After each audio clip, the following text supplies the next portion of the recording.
just the way.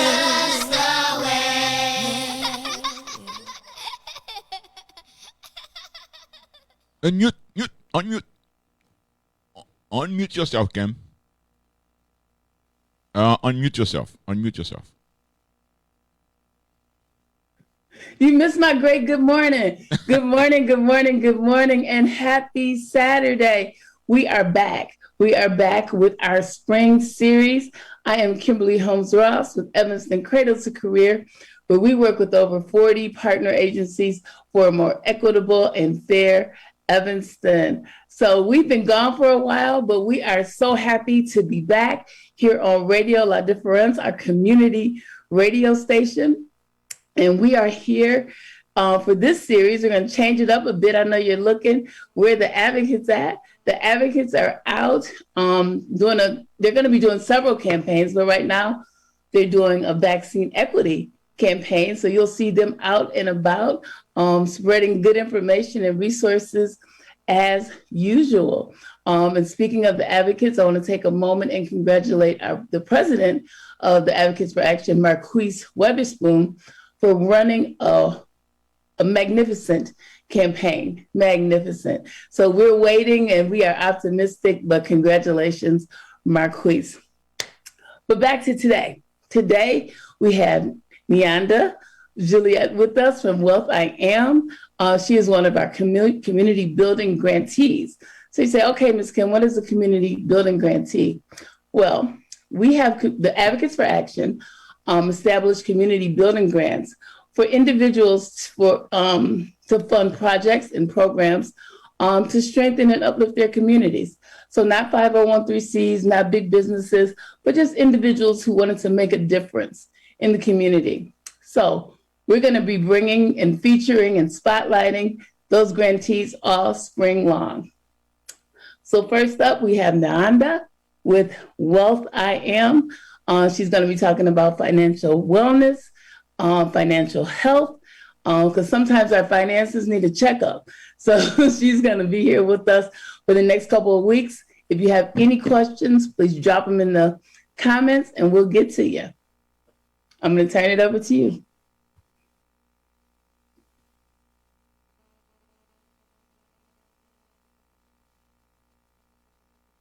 You're muted, Nehanda. Everybody hear me okay? Okay, good. I'm going to hop right to it. Financial empowerment through storytelling. We're going to start with a story. Wants versus needs. A pregnant lady's perspective. Written by Nehanda Julot. Bring. Hello, you've reached your financial solutions representative, where we take that phrase, financial solutions, very seriously. For any of your finance needs, I won't get off the phone with you until we come to a solution. 4 hours later, a meet on lunch break. Bring. Hi, Nehanda Julot here. I'm calling to pay my bill for a 20-week ultrasound, the part my insurance didn't cover, $355.37. They cover prenatal at 100%, but somehow didn't consider ultrasounds as prenatal, but as radiology. Why? I don't know. Ask Jesus. Like, why else would I get an ultrasound? To check the walls of my inner being because I'm a Gemini and they say there are two of me? Hi. Yes. I'm paying for the $355.37 bill. Does that clear my account, ma'am?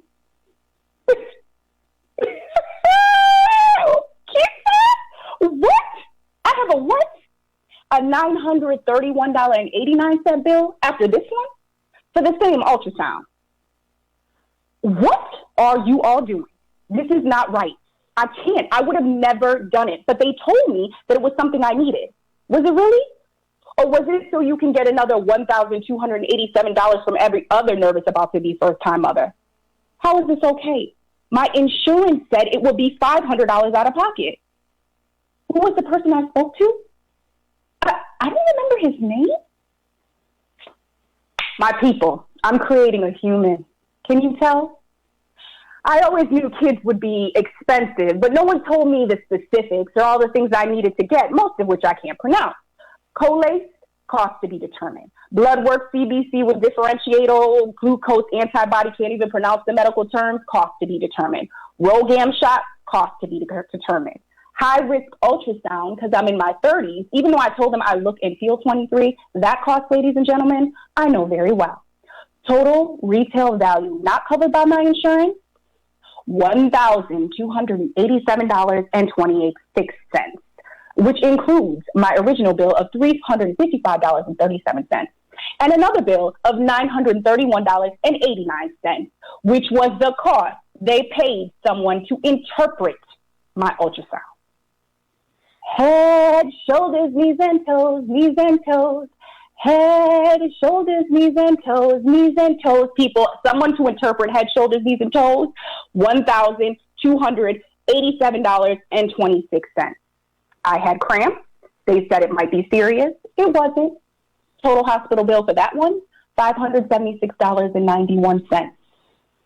I just spoke to my accountant. I can't deduct any 2019 medical bills until the total cost equals $6,500. Why? You know what? I think I'm done for now. I would like to give a special shout out with all of my heart, mind, and uterus for how they have influenced this story. Much gratitude goes out to North Shore University Health System for taking care of my physical health at the expense of my financial health. Me and the baby, thank you. The health system of the United States of America and all of its territories. What is really going on, my fellow citizens and child bearers? Please tell me what reproducing senator I could write a letter to. A special thanks to my PPO plan for making me feel insured, but not insured. And I am so grateful for the confusion of living in a first world where all things you don't need, they say you really, really, really, really need. Or you'll die, or the world will end, or you'll die while the world ends, or you will die while the world ends with the human you're creating. So you really, really, really, really, really, really, in a Haitian accent, really, really need this. But the choice is yours. Democracy. Know what else I need? A baby walker. What the hell is a baby walker? My husband asked one dark and frigid night while we were warming up the car for 15 minutes. He's not from here. It's a thing that helps the baby walk. I say kind of like slightly irritated, but not quite there yet, but could be. If he says one more thing, well, why don't we just let the baby walk when the baby walks? Now more than slightly irritated, annoyed even, but then I realized how super uninvolved he's been with the baby registry, but he rubs my feet. And he, never mind. When he's not, never mind, I'm on the baby registry. And here he goes. He says that in his country, they find out that they're having a baby, then they just have the baby. Do they see the doctor in between? I asked, hysterical at the thought. Sometimes, he says in the same accent says when he says the name of our town, Evanston versus Evanston, and the street in our town, Dempster versus Dempster, and Chicago versus Chicago. He is the cutest thing ever, who is starting to give me culture shock. Not about his culture, but ours. Did you know, my people, that the baby buying industry is a $16.78 billion industry? Here's one to talk about while on lockdown during COVID-19. My specific PPO plan made $1,639.78 off of me in 2019. And I saw an article where 4.3 million pregnancies are high risk in the U.S. every year, which means if those reproducing humans signed up for my PPO plan, that insurance company would have made, pause, ready, $7 billion. Baby walker? Did you know the largest manufacturer of baby walkers makes an estimated annual revenue of $49.2 million? $49.2 million plus $129. Someone bought me that baby walker off our baby registry list. Friends, namaste. While the baby shower is all set, here goes husband. Why don't they just donate to her college savings 529 plan or contribute to our home renovation costs? He questions everything. I say, because it wouldn't be a baby shower. With that all cleared up, my heart is still palpitating every time I check the mail, waiting for a 20-week ultrasound bill they say is coming. Cutie Pie hubby told me to skip the 20-week ultrasound, and I debated it. It's not that we're compromising the health of our little one. It's just that we were afraid of this little conundrum that we're in right now. And while debating, we were told, you need this, by several different medical folks, by my family who loves me, most of whom happen to be medical folks. If we discover something in the ultrasound now, said one doctor, then we can have the right doctors in place of delivery. Shouldn't they always have the right doctors in place, or at least paging distance away, I asked myself, but didn't ask out loud. But my husband, he had no shame.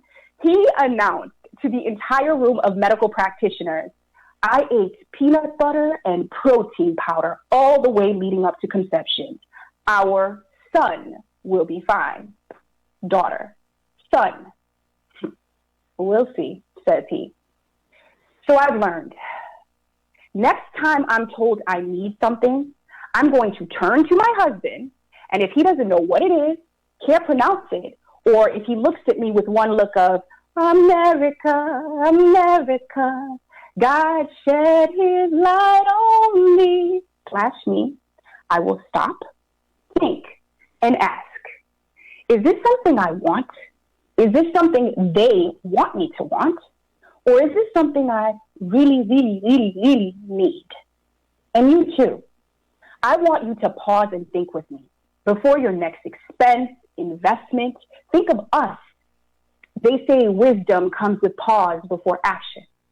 In that pause, just think of the profound ability of little humans all over this world beginning to walk before the inventions of baby walkers.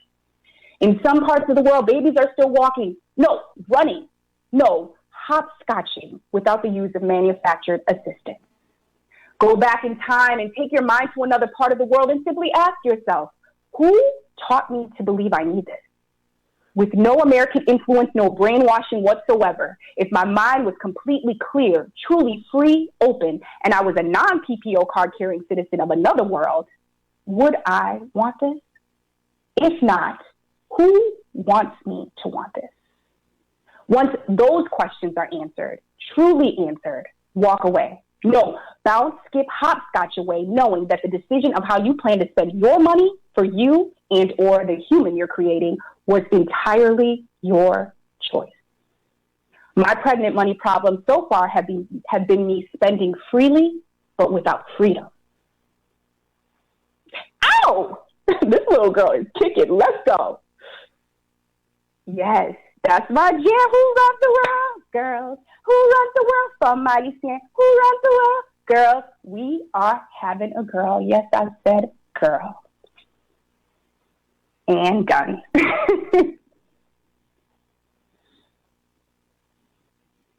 Can everybody hear me? Amazing. That was amazing. Okay. I took my camera off. If you didn't know what was happening, this is financial empowerment through storytelling. So I love the story. I think we've all been there. And we just don't think about our finances a lot. Especially we're in a time of having a baby or buying a house. We want this, we want this, we want this.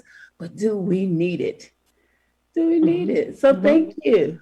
Thank you so much. You're welcome. We had people saying that was awesome. Wow. So we're getting some great responses. If you guys have questions, we're going to keep going because she's going to give us some meat and potatoes behind the story. And we will come back for questions, correct? Yes, thank you, Kim. And first of all, thanking the Advocates for Action. Like when she says grantees, financial empowerment through storytelling, Wealth I Am was an idea. I do financial advising in my day job. I'm also a theater artist, passionate about the arts, the power of storytelling. I call myself, as you see on this slide, an artivist, artist, and activist. And I said, these speak to each other. It's more than numbers. There's emotion. There's stories behind it. It was an idea. My husband went to the church down the street, got a pamphlet, said, hey, Nehanda, why don't you submit to this grant? And you all literally took an idea and have invested in that idea, believe in the community and what we're trying to do. So I thank you. I thank you from the bottom of my heart. I would not be here today speaking to you and telling that story. I have our motto here, and Kim, please stop me. Be mindful of time. I try to time myself, so give me a 2-minute, 5-minute warning. Breaking down money blocks one story at a time. We've changed our motto from financial empowerment through storytelling to breaking down money blocks one story at a time. Money blocks, what is holding you back from generational wealth, from certain financial pathways you want to go down? The answer lies in stories that may be in your conscious mind or subconscious mind. So there are tools and different things we talk about in our workshops to tap into those stories. And let's begin. And that's my contact information. We'll be sure to, send us a chat. Maybe we can put it in the chat as well, because I'm going to move on to the next slide. Before I start, besides being an artivist and founder of Wealth I Am, I'm a girl who loves money. And money is a difficult topic to talk about, right? Especially Saturday at 9 a.m. It's ranked, I saw a quote where it's ranked at the top of the most uncomfortable topics, along with talking about sex, asking your adult children to leave, and talking about death. A lot of things we don't want to talk about, right? So money is up there. Someone very close to me told me that I talk about money too much, that it was disrespectful. And it's interesting, the beliefs and things we hear about money. What that person didn't know, that it's not the money that I cared about. It's the stories behind the dollar bills. It's the stories behind the money. So we're going to get to that shortly. Can I move? Okay, there we go. Today's agenda, we about to try to do it all. We had to do a little story and whatnot. So I'm trying to be mindful of time. So we're going to try to do a little bit of everything. But this, again, is a 3-part series. So what we don't finish today will continue next Saturday and the Saturday after. Why storytelling? People say, what's the money storytelling lady? What are you doing? There are a lot of quotes here, but I want to hover on the first one because I want to give a shout out to my people haïtiens. Ça passe, si nous avons question de créole, parler créole, parler français, parler créole. Language isn't a barrier. Edwidge Johnson is actually a Haitian writer, very, very, very popular, and she writes about the Haitian community and often disenfranchised parts of the community. And she said, I'm writing because they can't. And so for Wealth I Am, part of what we do is we actually interview people. And I've been writing their stories down for a future publication, for production, once we do live theater again, but just kind of archiving these stories. Edwidge, that's one of my favorite books from her, Click Clack, and that's actually a call and response that Haitians use when they tell stories. The storyteller says click, the audience says clack. So it's a call and response. I hear you, I'm ready. We are natural born storytellers of the African diaspora.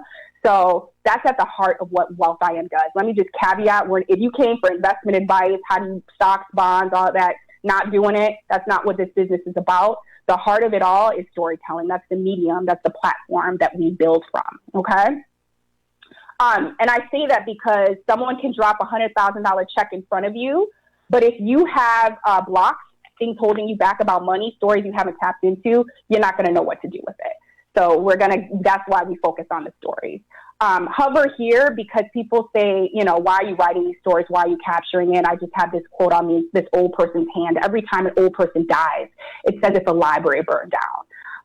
Now, with the topic of reparations in Evanston and everything, I know I've been talking to my family about our experience. My family immigrated to Evanston from Haiti.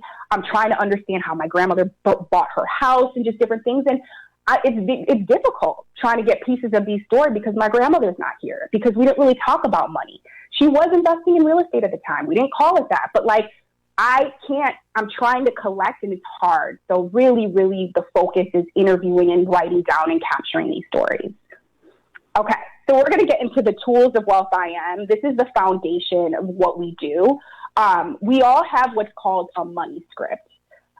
It is a belief about money that we have heard, that someone has told us, that we may now believe. I have some examples here. Money doesn't grow on trees, AKA we can't afford it. How many people have heard that? Why don't you guys put in the chat? I'm looking for a little click crack, a call and response. Put in the chat some money scripts that you've heard growing up in life. And let me tell you, money scripts have been percolating in our lives from day one. Think of the lullabies that we've heard. Hush-a-bye, don't you cry, mama's going to buy you a mockingbird. There are money scripts everywhere. More money, more problems. You just think of disco songs. They're all over the place. Some of them are serving us positively. A lot of them are not serving us positively, but they are influencing our financial decisions. And what I want to say is I compare this to an acting script, right? Someone picks up a script, they memorize it. These scripts are memorized by us. They're embedded in us, and they're influencing our decisions, whether we know it or not. And you start to become this character. When you have this money script that you heard or believe, you're now believing, right? It may not be something you believe, but it's embedded in you so much that you're almost living, we're walking around this world as characters, holding these scripts and stories that may not be authentically us. And I want to move on to, you see my money script there. It's disrespectful to talk about money. So share with me some of the scripts that you've heard. They are creating barriers to I can't even say the word, but to generational wealth. And I say that as an example. One script not on this slide is my family has never been rich. And I heard this story just kind of in the industry. This woman said, I kept hearing my family has never been rich. Obviously, I observed it. I got a huge job, a huge promotion, paying a lot of money. And I told my father about it on the phone. And he said, honey, that's a lot of money. And it was like the tone, the way she took that, this idea that her family has never had this kind of money. She rejected the job offer. Now, it sounds crazy because it's like, who doesn't want a promotion? But we want to be connected to our family, right? That's her father.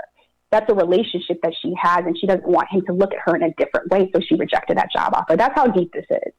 So we're going to move on to what a money block is. So moving from money script to money block. A money block comes from a money script, but it is a conscious or subconscious belief about money that does not serve you. So it negatively influences your money behaviors. Now, very important, not all money scripts are money blocks. I describe this almost as like an actor picking up a script, two actors. They'll pick up the same script, same character, they will perform it in two different ways. So someone can see the same or have heard the same money script. An example is money changes people. If I'm a glass half full person and I've heard that script, money changes people, it could be positive for me. It could be like, oh, money changes people in a good way. And my relationship with money is positive based on that positive interpretation of that money script. Somebody else can look at it like money changes people in a bad way, right? And so they have a negative relationship with money. Another comparison is like two people reading the same Bible verse and interpreting it differently. So this resonates in our lives in different ways, but when it drives negative financial decisions, that's when it's a money block. So just being mindful of a few minutes, I want to leave us with an exercise. Grab a pen and paper if you don't already have it. This is what this was actually influenced by a book called The Financial Wisdom of Ebenezer Scrooge. This is a few authors and researchers in this industry use the story of A Christmas Carol to talk about money scripts. So I want you guys all see these words on this list. Please write down the two or three or four that resonate with you most. What's speaking to your heart? Pick whatever words and write them down. And leave a little bit of space between the words. Okay? And feel free to put in the chat the words that are speaking to you right now, word or phrase from the word bank. Okay. Now, under the phrases or words that you picked, like two or three, I want you to write a statement about each word as it relates to money or making money. So for an example, if I had the word the rich and I wrote that down, maybe I would write the rich are corrupt. Or just something that you believe. I don't necessarily believe that, but that's an example. If you wrote down work, you could write down as your statement, if I don't work hard, people will think I'm lazy.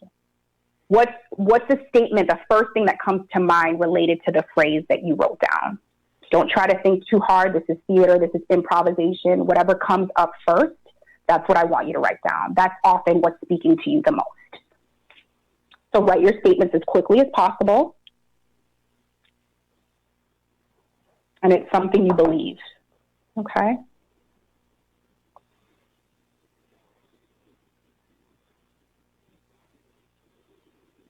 And as you're writing, I know some folks are still writing, I want you to circle the top two that you have the strongest feelings about. Of those statements you wrote, what are the top two that you have the strongest feelings about? I think for me, it would be if I don't work hard, people will think I'm lazy. That does drive overworking, not necessarily positively serving me. So circle the one that you have the strongest feelings about. These are your dominant money scripts. And I want to leave you with these questions as we conclude. Who in your life has taught you these scripts? How were they reinforced? And does your list sound like money is something positive or negative or neutral? And final question, I want you to think about what financial behaviors, because these scripts are driving your financial behaviors, whether you know it or not. What financial behaviors are influenced by these scripts? Are these behaviors serving you and helping you get to where you want to be financially, or are they not? And I'm going to leave it at that. You marinate over that over the weekend, and we'll talk next Saturday. That was amazing. Amazing. I have so many positive comments in the chat. I got to tell you, allowance stuck out to me first because I think it's so important for kids to learn about money and how to manage money and what it means. So that always jumps out at me because I wanted my kids to have a different experience with money than I did. I thought it grew on trees. I was one of those people. So allowance stuck out to me. Miss Betty, we miss you. Miss Betty, we love you, Betty. She had a question. She said, how do you share your money story with your children? That's a really good point. I have a story that I'm going to actually share with you guys. I don't know if I'm reading it or I have another actor reading it in one of the shows that is an example of this, that kind of answers this question. That's the first thing that comes to mind, where she told me that her dad used to read. So, you read children's books to stories, and, having kids, it's a lot, right? Raising the kid, trying to do your thing, and then you're trying to, cater to the baby as well. Well, her dad started reading to her books like financial wisdom books and just kind of all of these like financial, and it's heavy reading, but he read it with like enthusiasm, characters, like just kind of read it as bedtime story because he was trying to get his reading in too. And so she said he planted the seed. Even though I was a baby, then I grew up loving the library and just kind of interested in finance. That's just one example of what somebody is actually, their parents actually did. And then for me, my niece, I remember I was just kind of, on my accounts and investments and online, and my niece was young at the time and in the other room doing my thing. We often do our adult thing and have the kids do their thing. I was like, wait a minute, this is a teaching moment. So I brought her to my computer and I was like, this is what I'm doing. This is what, these investments mean. This is what this, and we called, actually, we had to call the bank at the time, and we called the bank together. And I was like, you can talk to them, ask them questions. Like, oh my God, am I allowed to do this? So it was almost like I was just trying to bring her into my world for a moment. So important. So important. I want to thank all of our Facebook family for tuning in and watching. Please be sure you guys tune in for the next couple of weeks. We're going to be here talking about money, money, money. We all need to hear this. So, yeah, we need the song in the background, Mr. Man. But thanks, Charlene and Dave and Steve and Rebecca and Nahama. Everybody watching, thank you so, so much. Miss Betty added one more condiment. Reading is fundamental to everything. Yes, it is. Yes. And Charlene said wonderful info. So we will be here for the next several Saturdays. We're going to be talking about money this month, but we have some great things in store from you for our community, from our community building grantees. And community building grants will be back. They'll be back towards the end of the year. So I'll keep you guys posted. In the meantime, have a wonderful and safe Saturday, and we'll see you next week. Thank you. Thanks, everyone. Bye-bye.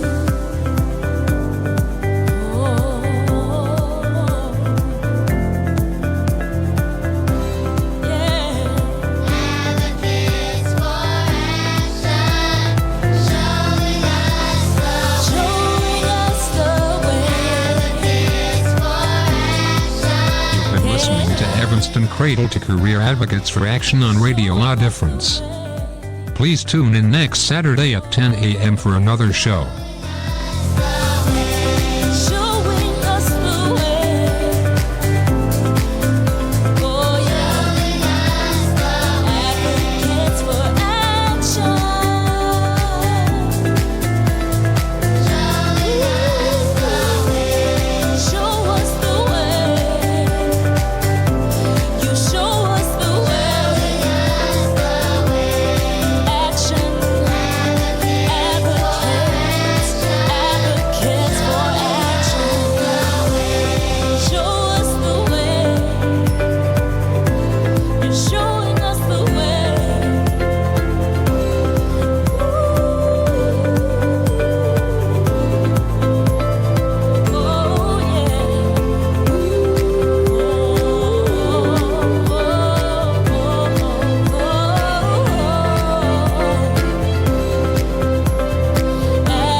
showing us the way.